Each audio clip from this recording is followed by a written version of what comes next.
آپ کتنے ممالک کے مطلب ہے آپ وزٹ کر چکے ہوں گے؟ ہاں، تقریباً میں اب تک میری یادداشت کے مطابق کوئی 16 یا 17 ملکوں کا میں نے وزٹ کیا ہے۔ اس میں اگر ایشیا کی بات کریں تو اس میں بنگلہ دیش، جاپان، اسی طرح یو اے ای اور سعودی عرب شریف، اس کی تو میں اسپیشل بات کرتا ہوں انشاءاللہ۔ اور یورپ میں پھر جانے کا اتفاق ہوا 2016 میں میری ڈنمارک میں اپوائنٹمنٹ ہوئی منہاج القرآن انٹرنیشنل کی طرف سے، اور وہاں پر ملکی تنظیم میں ڈائریکٹر کے طور پر میں نے خدمات سر انجام دیں، اور 4 ہمارے سینٹرز تھے وہاں پر، ایجوکیشن کے نظام کو میں نے ہیڈ کیا الحمدللہ۔ تو پھر یورپ کے بہت سارے ملکوں میں جانے کا اتفاق ہوا، تو اس اعتبار سے تقریباً 16 یا 17 ملکوں کا میں نے اب تک وزٹ کیا ہے۔ ماشاءاللہ جی۔ تو مطلب آپ نے بتایا کہ جیسے آپ بنگلہ دیش گئے، اسی طرح آپ جاپان کا بھی آپ کو جو ہے نا وہ وزٹ کرنے کا جو ہے نا وہ موقع ملا، تو آپ بتائیں کہ جاپان میں اور پاکستان میں کوئی چیز آپ نے دیکھی، یا جاپان یا پاکستان میں کیا فرق ہے؟ دیکھیں، میں جاپان بھی گیا ہوں، پاکستان بھی، اور پھر یورپ بھی دیکھا ہے۔ آپ کو اردو لٹریچر میں اور اسلامی لٹریچر میں آپ کو ایک مشرق اور مغرب کے فرق میں سب سے اہم پہلو جو نظر آتا ہے وہ حیا کا ہے، اور الحمدللہ میں نے جاپان میں لوگوں کے اندر جو مروت دیکھی، ان کا اخلاق، ملنساری، مروت، یہ چیزیں کمال ہیں۔ اور آج بھی جاپان کی مثال ہے، جاپان دنیا کا واحد ملک ہے کہ اگر کسی کی جیب سے کیش گم ہو گیا ہے تو وہ بھی واپس آتا ہے، اور یہ دنیا کے کسی ملک میں ایسا نہیں ہوتا کہ کسی کی جیب سے پیسے گر گئے یا اس کا پرس کہیں رہ گیا اور اس کی جو کیش اماؤنٹ ہو وہ واپس آتی ہو۔ شاید دنیا کے کسی اور ملک میں ہو، مگر یہ ہے جاپان میں۔ پھر جاپان اور یورپ کا میں نے ایک ڈیفرنس یہ دیکھا ہے کہ جاپان کی جو قوم ہے جیپنیز، وہ بہت ہمبل ہے، اور ایسے آپ سمجھیں کہ عاجزی انکساری کا جو تصور اسلام نے دیا ہے، اس کی اگر عملی شکل دیکھنا چاہیں تو جاپان ہے۔ یہ چیز یورپ میں نہیں ملتی۔ اتنی ہمبل نیشن میں نے نہیں دیکھی اپنی زندگی میں، اتنی عاجز قوم، اور وہ فارنرز کو بہت ریسپیکٹ دیتے ہیں۔ ان کے نزدیک یہ میٹر نہیں کرتا کہ آنے والا کسی فرسٹ ورلڈ کے کنٹری سے آیا ہے، سیکنڈ ورلڈ سے ہے، تھرڈ ورلڈ سے ہے، بیکورڈ کنٹری سے ہے، یا ڈیولپنگ کنٹری سے ہے، ڈیولپڈ کنٹریز میں سے ہے، کون ہے، وہ صرف اسی ایک نقطے پر ریسپیکٹ دیتے ہیں کہ یہ فارنر ہے، یہ ہمارا مہمان ہے اور ہمارے ملک میں آیا ہے۔ ماشاءاللہ، بڑی اچھی بات ہے۔ یہی باتیں ہوتی ہیں کسی ملک قوم کو بنانے والی، کہ آپ کے بارے میں دوسری قوم کا بندہ یا دوسرے ملک کا بندہ کیا رائے رکھتا ہے۔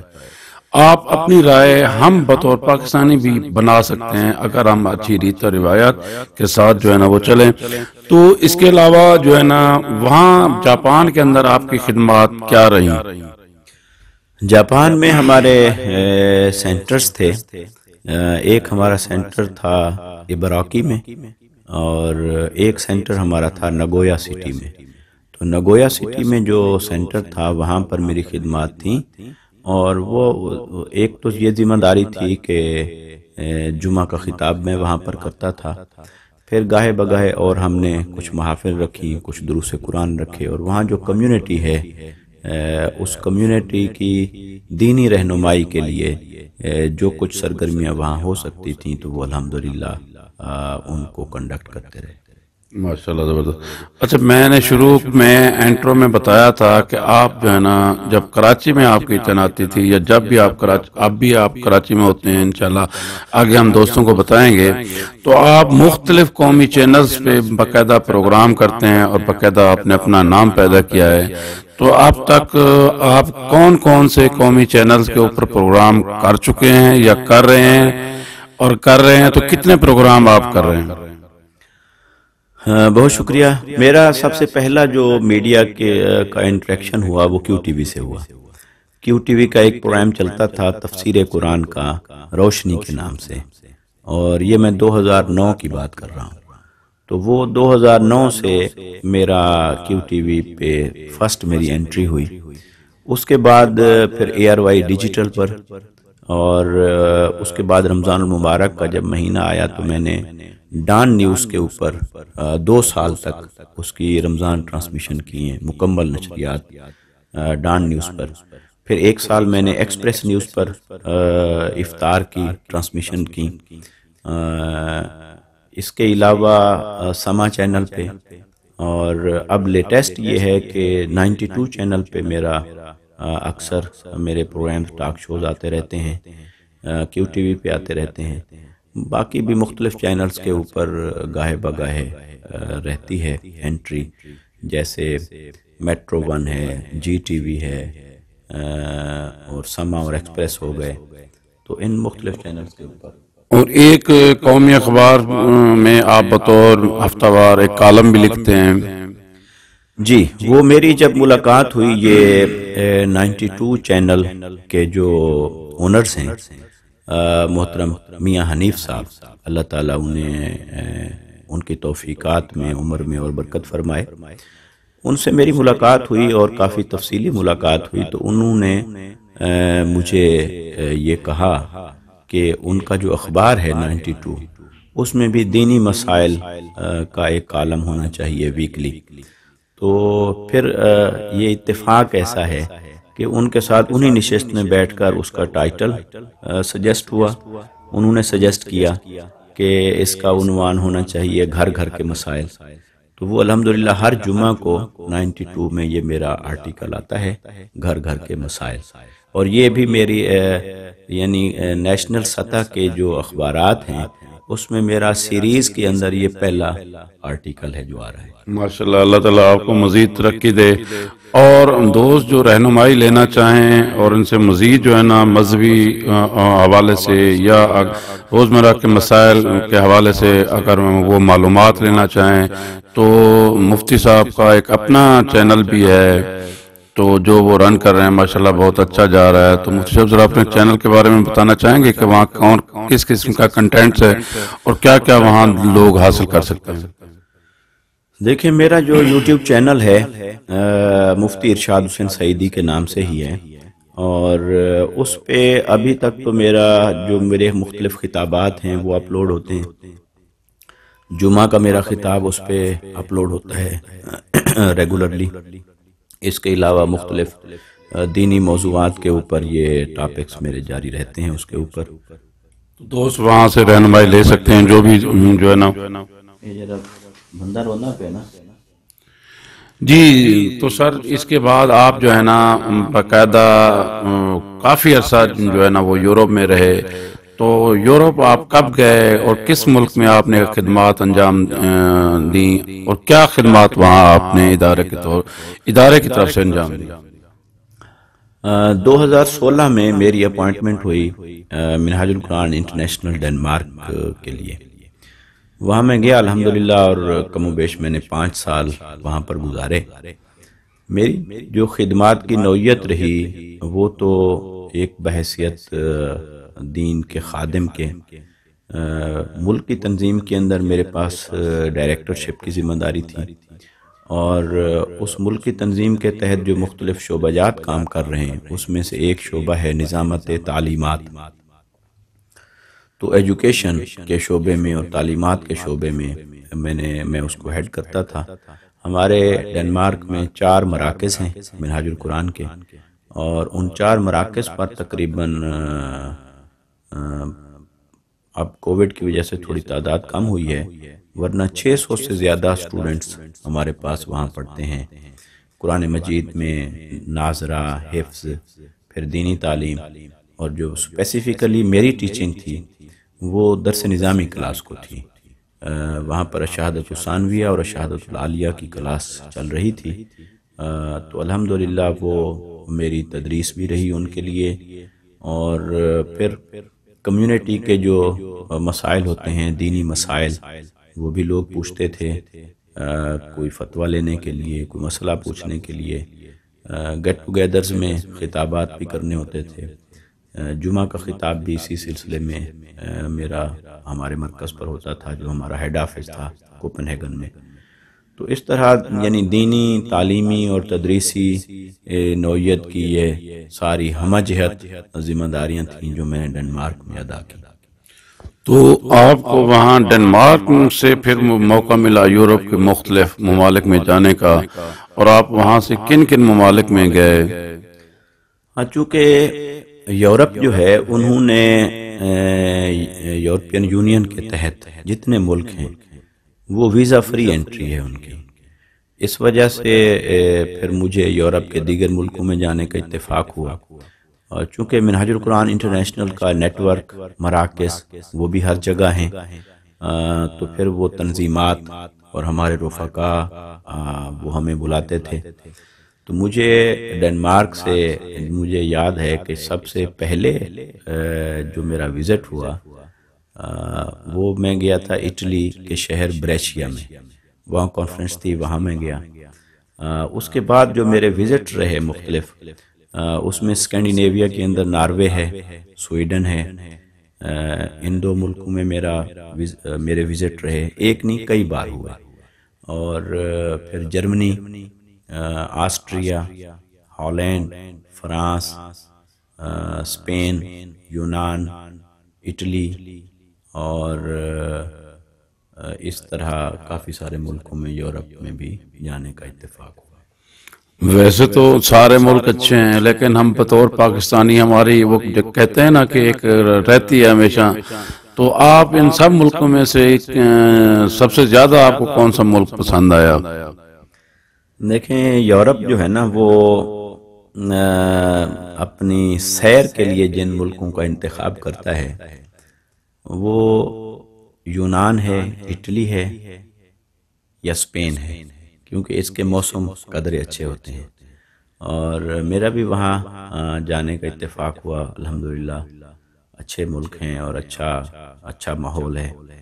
اور پھر شہروں کی اگر ہم بات کریں تو شہروں میں سب سے ٹاپ پہ یقیناً پیرس ہے، اس میں کوئی دوسری رائے نہیں ہے۔ تو پیرس بھی جانے کا اتفاق ہوا اور 2 مرتبہ میں گیا ہوں وہاں، اور اسی طرح باقی شہروں میں بھی گاہے بگاہے جاتے رہیں گے۔ تو امن و امان کی صورتحال وہاں کیسی ہے؟ خان صاحب دیکھیں جو یورپ ہے نا اس وقت عملی اعتبار سے بہت ساری چیزیں انہوں نے وہ اڈاپٹ کر لی ہیں جو در حقیقت مسلمانوں کا ورثہ تھا اور وہ اسلام کی تعلیمات تھی۔ اگرچہ وہ چونکہ کلمہ نہیں پڑھتے، مسلمان نہیں ہیں، اور اس وجہ سے کفر ہوگا، شرک بھی ہے اور ہوگا، حلال حرام کا وہ فرق نہیں رکھتے، ان کا اپنا کلچر ہے۔ لیکن اگر ہم انسانی قدروں کے اعتبار سے دیکھیں تو اس میں کوئی شک نہیں کہ یورپ نے انسان کو ریسپیکٹ دی ہے اور انسانی قدروں کو زندہ کیا ہے۔ وہاں پر امن و امان کا یہ عالم ہے کہ بہت سارے ایسے لوگ ہیں کہ جو اگر موسم سردی کا نہ ہو تو وہ دروازے کھلے رکھتے ہیں، ان کو کوئی خوف اور خطرہ نہیں ہے، دن ہے رات ہے، وہ کہیں چلے گئے کہیں آ گئے۔ تو وہاں کوئی کرائم ہے تو صحیح، ہر سوسائٹی میں ہر ملک میں ہم یہ نہیں کہہ سکتے کہ 0 ریشو پہ چلا گیا ہے کرائم ہے اور ہوتا ہے، لیکن امن و امان، انسانی جان کا تحفظ، انسان کا تحفظ، عورتوں کا تحفظ، بچوں کا تحفظ، بوڑھوں کا تحفظ، اور سب سے بڑھ کر یہ کہ رول آف لا، جو قانون ہے وہ سب کے لیے، چاہے کوئی امیر ہے، غریب ہے، کوئی عہدیدار ہے، عہدیدار نہیں ہے، حکومت میں ہے، حکومت میں نہیں ہے، پولیٹیشین ہے، جو بھی ہے، بیوروکریٹ ہے، ہر ایک کے لیے رول آف لا کا یہ عالم ہے کہ اگر مسلمانوں نے اس وقت اپنے آپ کو امپروو کرنا ہے تو ان راہوں پہ چلنا ہوگا، انہیں اپنانا ہوگا، اور یہ وہ ویلیوز ہیں جو اسلام کی ہیں۔ بیسیکلی ہم یورپ کو فالو نہیں کر رہے، ہم اسلام ہی کی تعلیمات کی بات کر رہے ہیں، اور وہ اسلام کی تعلیمات جو ہم نے چھوڑ دی ہیں اور انہوں نے اختیار کر لی ہیں۔ تو لہٰذا امن و امان اور انسانی جان کا تحفظ اور انسانی قدروں کا تحفظ یقیناً وہاں پر مثالی ہے۔ تو ماشاءاللہ آپ نے بہت اچھا نقشہ کھینچا تو کیا ہیلتھ کے مسائل بھی ہماری طرح کے وہاں ہیں یا وہاں ہیلتھ کے مسائل کچھ ہم سے مختلف ہیں؟ دیکھیں یورپ میں جو ہے نا وہ دو طرح کے ملک ہیں. ایک تو وہ ہیں جو کمپلیٹلی آپ کہہ سکتے ہیں ویلفیئر اسٹیٹس، جیسے ڈنمارک بھی اس میں مکمل طور پر ایک فلاحی ریاست ہے، اور کچھ ممالک وہ ہیں جو پارشلی یہ فیسیلیٹیٹ کرتے ہیں. اس میں تو کوئی شک نہیں کہ صحت کی تمام تر سہولیات یورپ کے تمام ممالک میں موجود ہیں. صحت کی سہولیات سے میری مراد یہ ہے کہ ہاسپٹلز، ان کا انوائرمنٹ، ٹیکنالوجی اور میڈیسن، ڈاکٹرز، تو یہ تو بالکل مثالی طور پر، مثالی درجے پر یہ سب چیزیں یورپ کے تمام ملکوں میں موجود ہیں. لیکن کچھ ملک وہ ہیں جہاں پر انڈیویجولز کو یا لوگوں کو اخراجات اپنے خود کرنے پڑتے ہیں، کچھ کو آدھے کرنے پڑتے ہیں. ڈنمارک کی اگر میں بات کروں تو اس کی ہیلتھ بالکل فری ہے، اور ہر آدمی کو اپنے ڈاکٹر کے پاس رجسٹر ہونا ہے، ڈاکٹر کے پاس ریگولر چیک اپس ہوں گے، اس کی ہیلتھ کا خیال رکھا جائے گا، اور پھر اس کی انکم کے اعتبار سے اس پر برڈن ڈالا جاتا ہے اخراجات کا. اگر اس کی انکم کم ہے تو اس کے ایکسپنسز گورنمنٹ خود افورڈ کرتی ہے، اور اگر اس کے ایکسپنسز زیادہ ہیں، اگر اس کی انکم زیادہ ہے تو پھر وہ ریشو کم ہو جاتی ہے. مگر یہ کہ صحت کی جو سہولیات ہیں وہ ڈنمارک کے اندر بہت اچھی ہیں اور بہت اعلیٰ، اور وہ فری ہیں. جیسے ابھی کووڈ کی سچویشن میں یورپ کے بہت سارے ملک تھے جہاں پر کسی کو PCR ٹیسٹ کروانا ہے تو وہ پے کرنا پڑتا تھا، لیکن ڈنمارک نے پہلے دن سے لے کر آخری دن تک اس میں آپ نے ریپڈ ٹیسٹ کروانا ہے یا PCR ٹیسٹ کروانا ہے تو یہ سب چیزیں فری تھیں. اور وہ بلکہ انکریج کرتے تھے اپنے لوگوں کو کہ آپ زیادہ سے زیادہ کروائیں، یہ بھی نہیں کہ بھی اب آپ نے ایک دفعہ کروا لیا ہے تو دوبارہ کیوں کروا رہے ہیں. اور بعض درمیان میں ایسا بھی آیا کہ وہ ہر 3 دن بعد لوگوں کو ریکمینڈ کرتے تھے کہ آپ اپنی صحت کا خیال رکھیں. تو جب ریاست اپنے عوام کی صحت کے بارے میں اتنا فکر مند ہو تو پھر آپ سوچئے کہ وہ فلاحی ریاست کا کیسا تصور ہو. جو نقشہ آپ کھینچ رہے ہیں یورپ کا اور ان ریاستوں کا، تو ہمیں تو بڑی اشتیاق ہو رہا ہے کہ کاش ہم وہاں ہوتے. بہرحال وہاں تو نہیں جا سکتے، تو کیا ایسا ممکن ہے کہ ہم پاکستان ہمارا کبھی اس مقام تک پہنچے، یا ہم اس کی خواہش کر سکتے ہیں؟ دیکھیں، پاکستان کو اللہ تبارک و تعالی نے یورپ کے مقابلے میں بہت سارے نیچرل ریسورسز سے نوازا ہے. یورپ میں چاروں موسم نہیں ہیں، آپ کے پاس یہاں موسم چاروں ہیں. پھر اس کے ساتھ جو قدرتی وسائل ہیں وہ بہت زیادہ ہیں، پاکستان کے پاس موجود ہیں، ان کے پاس اتنے سارے بھی نہیں ہیں. اور ہیومن ریسورس کی اگر ہم بات کریں تو جو پوٹینشل اور جو ذہانت یہاں پاکستان کے لوگوں میں ہے، قابلیت، وہ بھی اپنی مثال آپ ہے. لیکن ہمارا پرابلم یہ ہے، ہمارا پرابلم ہے گورننس، ہمارا پرابلم ہے رول آف لا، ہمارا پرابلم یہ ہے کہ ہم نے انصاف اور مساوات کو قائم نہیں کیا. ہمارا پرابلم یہ ہے کہ یہاں امیر اور غریب کے لیے سہولیات اور قانون ایک جیسا نہیں ہے. اگر آج بھی ہم یہ عہد کر لیں، فیصلہ کر لیں کہ ہم پاکستان کو ایک مثالی ریاست بنائیں گے، تو ممکن ہے جو یورپ نے جو سفر 200 سال میں مکمل کیا ہو، ہم وہ 50 سال میں مکمل کر لیں. ہمارے اندر اتنی پوٹینشل ہے، لیکن انفارچونیٹلی مجھے نہیں لگتا کہ ابھی ہم اس طرف چلنا شروع ہوئے ہیں. بالکل سچی بات ہے، ہماری وہ ڈائریکشن نہیں ہے، ہم ایک لیڈر لیس قوم ہیں. بدقسمتی ہے کہ بہرحال جیسے آپ نے بتایا کہ ہمارا ملک جو ہے نا تمام نعمتوں سے مالا مال ہے. اللہ تعالیٰ نے اس کو کلمہ کے نام پہ جو ہے نا اس کا وجود لایا گیا ہے. تو اللہ تعالیٰ انشاءاللہ اس کو بھی ترقی دے گا، اور انشاءاللہ ہم بھی یورپ جیسی سہولیات سے فائدہ اٹھائیں گے. تو آگے ہم چلتے ہیں ذرا تھوڑا سا ایک کڑوے سوالات کی طرف. ابھی تو آپ یورپ کی سیر کو نکلے ہوئے ہیں، تو آپ اپنی زندگی کا کوئی ایسا ناخوشگوار دن جو ہے نا جو آپ کو یاد ہو کہ آپ اس کی زندگی کا ایک کڑوا دن تھا جو نہ ہوتا تو بہتر ہوتا؟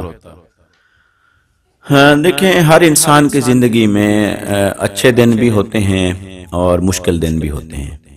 کوئی انسان ایسا نہیں ہے جس کی زندگی میں صرف خوشگواری ہو اور ناخوشگواری نہ ہو، صحت ہو اور بیماری نہ ہو، خوشحالی ہو اور تنگی نہ ہو۔ تو اللہ تبارک و تعالیٰ نے یہ ہر انسان کی زندگی میں ایسے چیزیں رکھی ہیں۔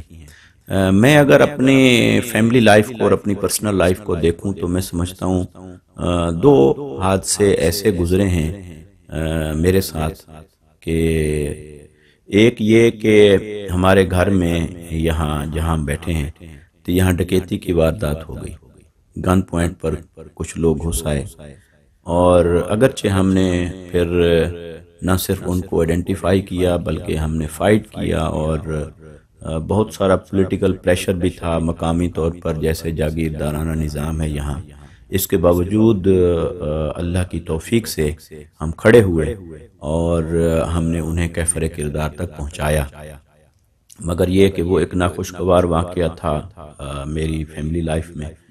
اسی طرح پھر ایک بار کراچی سے میں ٹریول کر رہا تھا تو گن پوائنٹ پہ میں اور میرے ڈرائیور اور ایک ساتھی تھا، وہ ہم کڈنیپ ہو گئے، اور تقریباً 22 دن ہم اغوا رہے، اور یہ سندھ کے ایریے میں۔ تو وہ بھی ایک یقیناً مشکل گھڑی تھی، مگر انسان مشکلات سے بہت کچھ سیکھتا ہے، اور اللہ تبارک و تعالی جب کسی انسان کو کسی مشکل میں مبتلا کرتا ہے تو اس نے اس مشکل سے گزرنے کا انعام جو اس انسان کی زندگی میں رکھا ہوتا ہے وہ بھی بہت اعلیٰ ہوتا ہے۔ اس وقت آپ کے جذبات کیسے تھے جب آپ کو کڈنیپرز نے اغوا کیا؟ اس کی فیلنگز اس وقت آپ کیا، کیسے انہوں نے وہ کیا اور آپ کی فیلنگز کیا تھی؟ دیکھیں، وہ ابتدائی طور پر تو وہ ایک روڈ کی کارروائی تھی۔ پہلے تو ہمیں ایسے لگا کہ جیسے کوئی سڑک کے اوپر لوٹنے کی کارروائی ہوتی ہے، لیکن ان کے پاس چونکہ اسلحہ تھا اور ہم ٹریول کر رہے تھے اسلحہ کے بغیر، اگرچہ بعد میں پھر مجھے ایک دو مخلص دوستوں نے مجھے اس پر کنونس کیا کہ یہ آج کی ضرورت ہے اور یہ بھی ہمارے پاس ہونا چاہیے، تو ہم نے پھر اس کا بھی انتظام کیا۔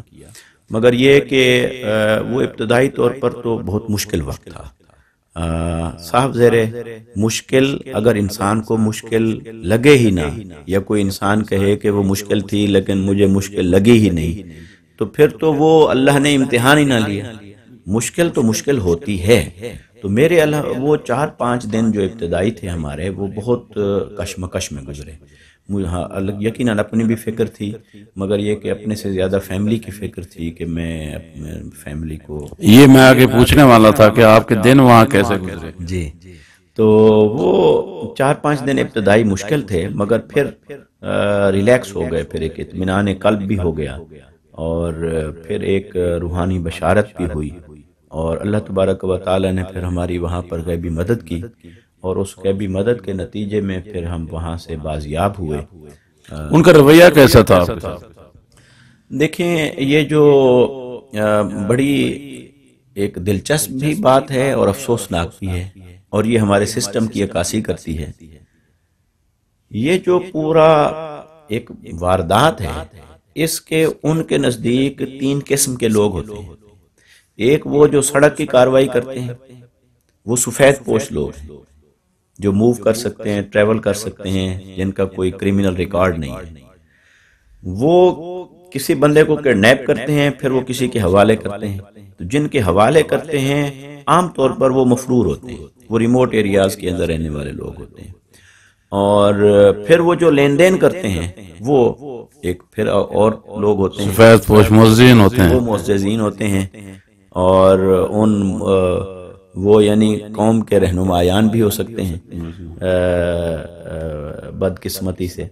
تو یہ کہ یہ اس طرح کا ہوا۔ پھر وہ جو لوگ تھے، اب ان کی ڈائریکٹ ہمارے ساتھ تو کوئی دشمنی نہیں تھی، تو انہوں نے ہمارے ساتھ کوئی مس بہرحال ان کا رویہ آپ کے ساتھ اچھا تھا، انہوں نے ہمارے ساتھ کوئی مس بیہیو نہیں کیا، اور جب ان کو پتہ چلا کہ میں تو ایک عالم دین ہوں تو ان کے دل میں اس کی کافی ریسپیکٹ ہوئی، اور انہوں نے ہمیں پھر کوئی ایذا نہیں دی، کوئی ہمیں تکلیف نہیں دی، لیکن صاف ظاہر ہے کہ وہ تو ایک ڈیو پروسیس سے گزر کے ہی ہم نے کسی منطقی نتیجے تک پہنچنا تھا، اور ویسے ہوا۔ بہرحال اللہ تعالیٰ نے جیسے آپ کو امتحان میں ڈالا تو اس کا انعام بھی اللہ تعالیٰ نے بڑا دیا کہ اس کے بعد میرے خیال میں آپ ڈنمارک اور یورپ کے جو ہے نا وزٹ پہ گئے اور وہاں پھر آپ کو جانے کا اتفاق ہوا۔ جی، یہ بات بھی آپ کی بالکل وجہ ہے۔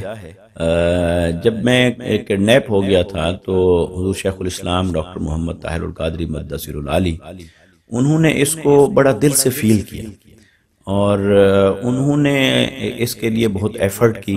پرسنلی انہوں نے پاکستان میں اور سندھ میں پولیٹیشنز کو اور گورنمنٹ آفیشلز کو انہوں نے کانٹیکٹ کیا، اور اس میری بازیابی کے سلسلے میں انہوں نے پرسنل ایفرٹ کی، پرسنل سٹرگل بھی کی، اور تحریک نے بطور تنظیم کے بھی ایفرٹ کی۔